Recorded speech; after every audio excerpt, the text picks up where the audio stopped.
কিন্তু নিজের জন্য পছন্দ করলাম ভালোটা, আর মুসলমান ভাইয়ের জন্য ভালোটা পছন্দ করি না, তাহলে সে মুমিন নয়, সে ইমানদার নয়, সে পরিশুদ্ধ অন্তরের অধিকারী নয়, সে পবিত্র আত্মার অধিকারী নয়। এতে আল্লাহ খুশি হবেন। ধনীদের সম্পদের উপরে আল্লাহ তো আমিল মিসকিন, মিসকিন যারা, যাদের খাবার নাই, তাদের হক রয়েছে। এই না যে সে তাকে দান করছে, সে অনুগ্রহ করছে, ব্যাপারটা এরকম না যে আমি দান করছি, আমি তার উপর অনুগ্রহ করছি না, এটা তার হক। এটা যদি সে না দেয় তাহলে কলু লাম নাকু মিনাল মুসাল্লিন ওয়ালাম নাকু নতিমুল মিসকিন, যে মিসকিনকে খাবার দিল না, নামাজ আদায় করলো না, তাকে আল্লাহ তাআলা শাস্তি দিবে।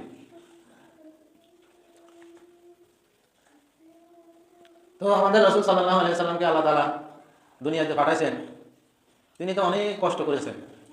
তিনি তার মাতৃভূমি, জন্মস্থান মক্কা, তার জন্মস্থান কোথায়? মক্কা।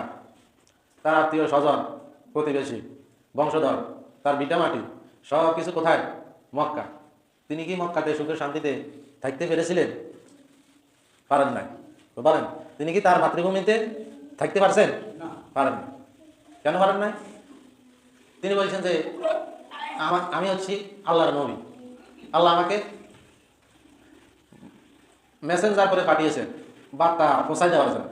এখন সমাজে যারা আছে, তার গোত্রে আপনজন যারা আছে, তারা বললো না, খবরদার এগুলো বলবে না, তোমার কোনো দাওয়াত চলবে না, কোনো কথাই চলবে না, তুমি এগুলা বলবে না, তোমাকে আমরা পৃথিবীর সর্বশ্রেষ্ঠ সম্পদ, যত সম্পদ চাও তোমাকে সম্পদ দান করব, তুমি এগুলা করিও না।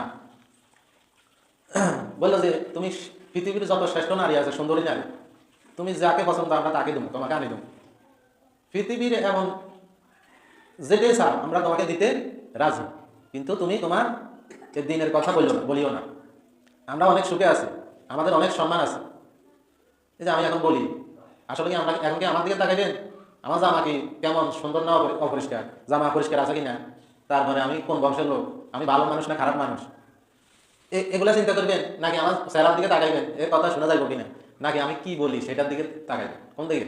কোনো লোক যখন কথা বলে, ধরেন একজন লোক আসি কথা বলতেছে, কানের মধ্যে দুল লাগাইছে, দাড়ি আছে একেবারে গ্রিন শেড, বুঝলেন? দাড়ি চাষি এটার কি শেড কর? Cream shade, cream shade. তারপরে চুলগুলা একেবারে মোস্তান মোস্তান ভাব, একবারে সিরা একটা জিন্সের ফ্যান ইনছে। এভাবে কিছু পোশাক আসেন এমনভাবে সে জানছে। এখন সামনে যারা বসে তারা শুরুতেই চিন্তা করলো যে এই লোকে কি ওয়াজ করবো, কি কথা বলবো, কি শুনুন, এ তো সেরা সুদরের যে অবস্থা, এর কথা শোনা যাবে না। এখন সে দেখা গেল ওয়াজ যখন শুরু করলো, সে এমন ওয়াজ করতেছে যে এর মতো এত সুন্দর ওয়াজ আর কখনো আমরা শুনি নাই, কেউ শুনে নাই। এখন ভিতরে যারা আছে তারা সবাই তার সেরা সুরের দেখে বলতে আছে নাউজুবিল্লাহ, নাউজুবিল্লাহ। আর বাহিরে যারা আছে দেখতেছে না, তারা সবাই বলতেছে সুবহান আল্লাহ, সুবহান আল্লাহ। কেন?